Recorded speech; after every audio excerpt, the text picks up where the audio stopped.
Bismillahirrahmanirrahim. Assalamualaikum warahmatullahi wabarakatuh. Selamat sore teman-teman sekalian. Selamat pada Bapak dosen kita, Bapak Nanang Krisdianto, STMKOM, dan yang terhormat kepada teman-teman sekalian yang saya banggakan dan saya hormati. Langsung saja di sini kita akan memulai presentasi atau membawakan proyek yang berjudul optimasi rute terpendek menggunakan algoritma Dijkstra. Nah, sebelum ke pembahasan lebih lanjut, izinkan saya untuk memperkenalkan rekan-rekan kami. Bisa langsung saja. Di sini rekan kami ada Adrul Nurul Ajmi dengan NIM 33372400007. Selanjutnya ada saya sendiri selaku moderator, Muhammad Abdulmeza dengan NIM 333724014. Selanjutnya ada rekan kami juga, yaitu Muhammad Rian Hidayatullah dengan NIM 333724018. Nah, kita bisa ke selanjutnya. Di sini ada problem. Nah, untuk problem ini kita sudah menganalisis nih, yang dimana kita bisa menemukan adanya masalah ataupun problem di dalam optimasi rute terpendek. Nah, sini problemnya itu ada skenario, tantangan, dan tujuan. Nah, skenario ini adalah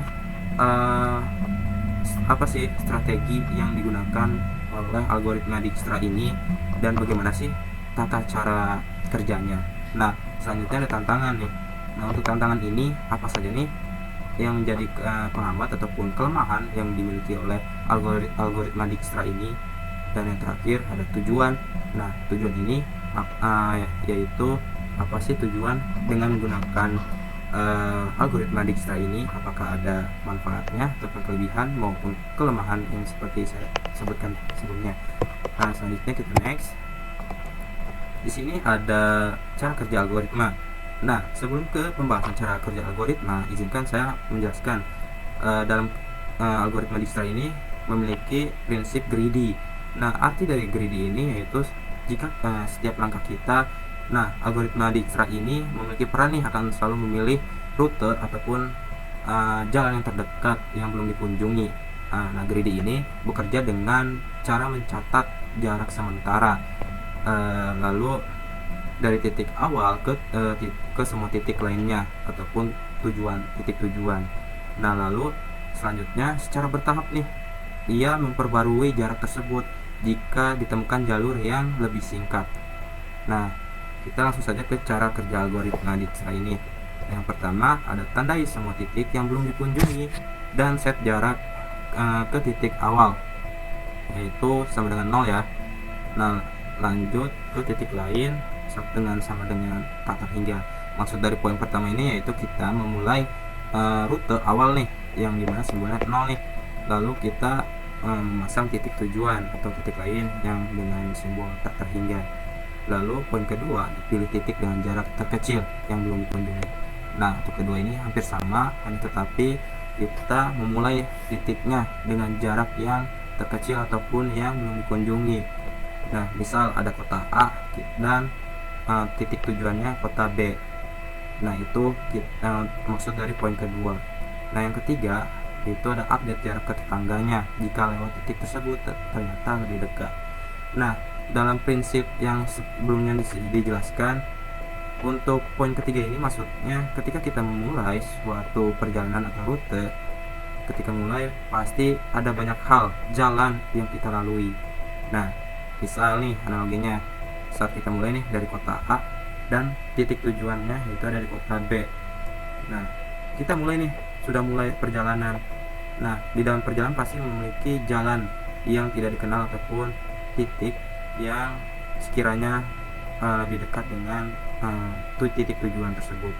Nah, lalu kita dengan tujuan untuk mencari rute yang lebih dekat, maka kita lewat nih ke jalur yang saya sebutkan seperti tadi ataupun jalur pintas bisa dibilang. Nah, mungkin itu maksud dari poin ketiga. Nah, lanjut ke poin 4, menandai titik tadi sebagai selesai dan jangan kunjungi lagi. Nah, ini masih penjelasan lebih lanjut yang poin ketiga tadi, yang dimana ketika kita sudah menemukan jalur terdekat atau efisiensi dari jalan pintas tadi tuh, karena setelah menemukan jalan pintas pasti ada titik terang ataupun jalan keluarnya. Nah, tibalah di titik tujuan ini. Nah, maka setelah kita sudah sampai ke titik tujuan, nah tanda titik tadi yang sebagai kita sudah sampai di tujuan itu tidak akan kita bisa kunjungi lagi, atau sistem akan menandai kita sudah berhasil ke titik tujuan. Nah, itu adalah maksud dari poin keempat. Nah, selanjutnya untuk poin terakhir yang kelima, yaitu ada ulangi sampai ke semua titik yang dikunjungi. Nah, ini bisa dilakukan berulang kali ataupun mau melakukan perjalanan lagi melalui rute yang baru, mungkin dari rute B ke C dan begitupun sebaliknya ke B ke A. Nah, itu adalah maksud dari poin kelima ini. Mungkin selanjutnya ada analisis ya yang akan dijelaskan oleh rekan kita kepada Adrinul Ajmi. Waktu dan tempat dipersilakan. Oke, baik moderator, terima kasih atas untuk mengasihkan waktunya untuk menjelaskan tentang simulasi ini. Kayak mungkin sebelumnya, pas pembahasan sebelumnya itu kita sudah menjelaskan tentang cara kerja algoritmanya. Mungkin secara simulasi nggak akan jauh-jauh dari situ. Bisa dilihat, ini simulasi ini bisa bilang proses relaksi atau relation dalam algoritma Dijkstra's, yaitu mencari jalur paling pendek dari satu titik ke titik lain. Bisa dilihat di situ ada A sampai C.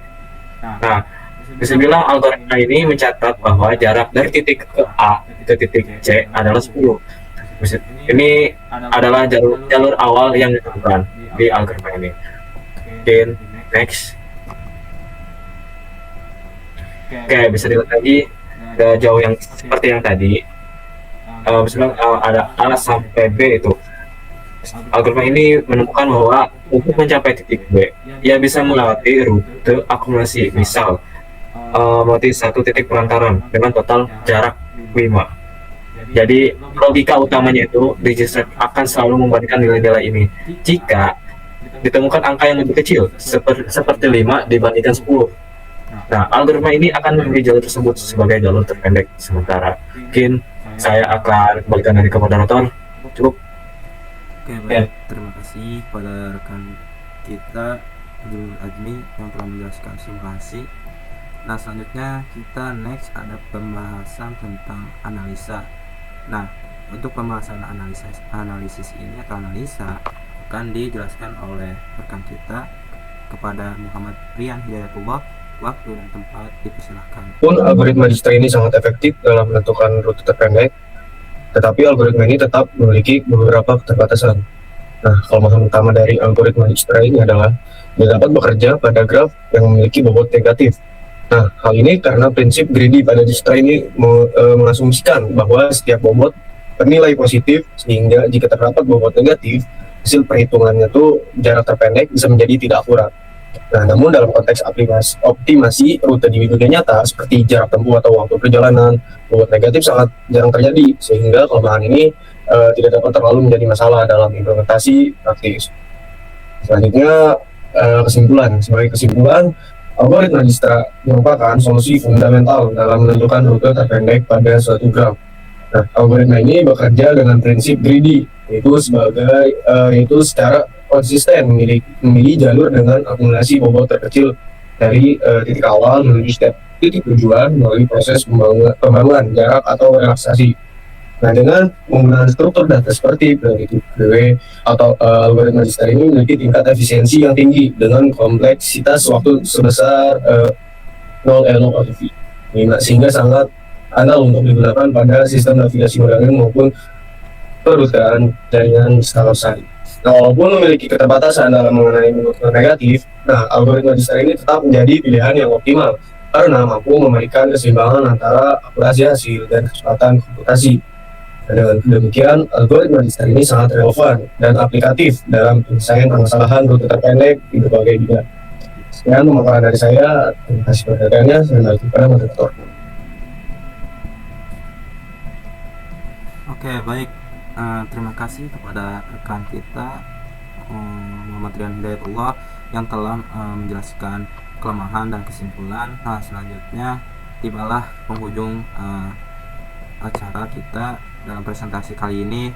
Nah, sebelum ke penutup ataupun ditutup, sebelumnya jika ada pertanyaan dan hal yang sekiranya teman-teman ingin bingung ataupun ingin ditanyakan, silakan bisa pertanyakan ataupun di kolom komentar ya, untuk memberikan pertanyaan dari teman-teman sekalian. Nah, sebelum penutup, izinkan saya buat memberikan sebuah pantun nih. Oke, langsung saja.